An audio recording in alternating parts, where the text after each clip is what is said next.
Ukraine said on Saturday it had seized back all areas around Kyiv, claiming complete control of the capital region for the first time since Russia launched the invasion.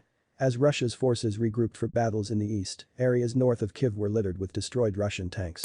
Ukraine presidential advisor Alexei Arestovich said its troops have retaken more than 30 towns and villages since Russia pulled back from the area this week.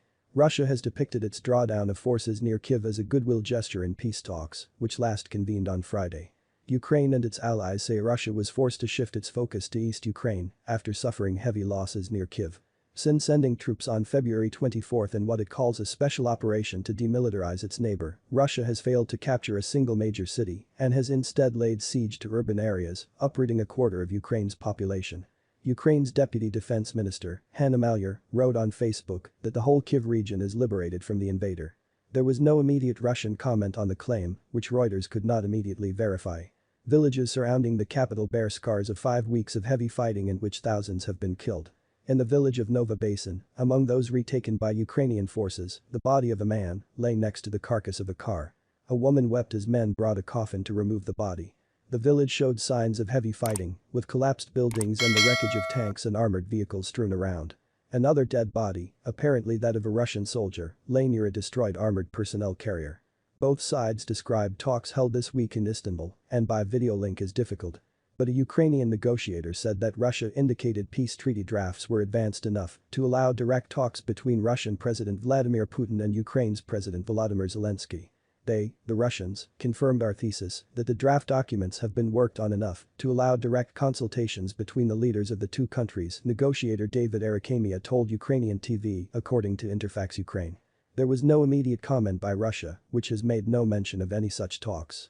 Among those killed near Kyiv was Maxim Levin, a Ukrainian photographer and videographer who was working for a local news website and was a long-time contributor to Reuters. His body was found in a village north of Kyiv on April 1, the news website lb.ua, where he worked, said on Saturday. In the east, a Red Cross convoy was again seeking to evacuate civilians from the besieged port of Mariupol after abandoning an attempt on Friday over security concerns. But it was not expected to reach the port until at least Sunday. Tens of thousands of civilians remain trapped with scant access to food and water in Mariupol, Russia's main target in Ukraine's southeastern region of Donbas. Some civilians who have escaped Mariupol and reached Zaporizhzhia said Russian soldiers repeatedly stopped them to check for the presence of Ukrainian fighters as they fled. They stripped the men naked, looked for tattoos, said Dmytro Kardavov, a 32-year-old builder, adding that the troops paid particular attention to the men's knees. I work, I do repairs, naturally my knees, these are working knees. They say, you, climbed trenches, dug, and the like.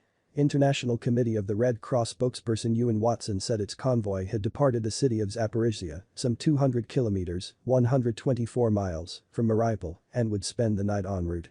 Pope Francis came the closest he has yet to criticizing Putin over the invasion. He did not name the Russian president, but said a potentate was fomenting conflicts for nationalist interests. Once again, some potentate, sadly caught up in anachronistic claims of nationalist interests, is provoking and fomenting conflicts, while ordinary people sense the need to build a future that will either be shared or not be at all, he said during a visit to Malta. Ukrainian officials reported missile strikes in various parts of the country. In the south-central Dnipro region, a Russian rocket hit a rail line, badly damaging tracks and suspending train traffic, Ukrainian officials said. Earlier, Russian missiles hit the central Ukrainian cities of Poltava and Kremenchuk, said Dmitry Lunin, head of the Poltava region. Russia's defense ministry said its missiles had disabled military airfields in Poltava and Dnipro. It later said its forces had hit 28 Ukrainian military facilities across the country, including 2 depots of rockets and artillery weapons and ammunition. The Ukrainian military also reported Russian airstrikes on the cities of Severodonetsk and Rubizhne in the Luhansk region.